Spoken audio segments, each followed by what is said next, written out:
সড়কের পাশের ভবন থেকে মোবাইল ফোনে ধারণ করা ভিডিও ফুটেজে দেখা যায় একটি মিছিল থেকে গুলি করা হয় সামনের দিকে, এমনকি কারো হাতে একাধিক অস্ত্রও ছিল।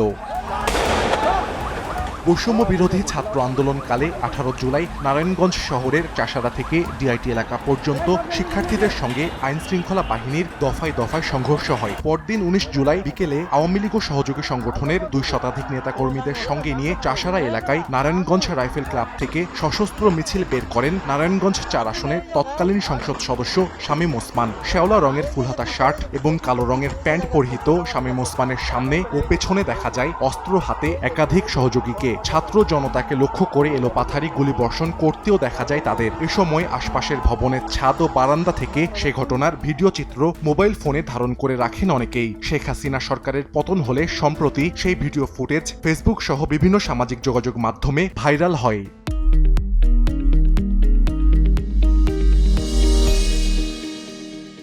শহরে এই প্রান্ত থেকে অপর প্রান্তে গিয়েছে, ছাত্রদেরকে গুলি করেছে, জনগণকে গুলি করেছে।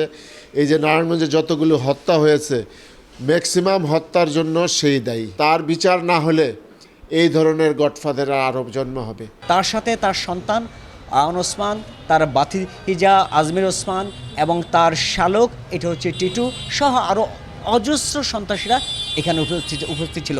শিক্ষার্থী সংগঠন ও বিভিন্ন রাজনৈতিক দলের নেতাদের দাবি, ওই দিন শামীম ওসমানের মিছিল থেকে ছোঁড়া গুলিতেই শহরের নয়ামাটি এলাকায় গুলিবিদ্ধ হয়ে 6 বছর বয়সের শিশু রিয়া গোপ ও মণ্ডলপাড়া এলাকার শরীফ নামে এক হোশিয়ারি শ্রমিক নিহত হন। শীঘ্রই জড়িতদের গ্রেফতারের দাবি তাদের।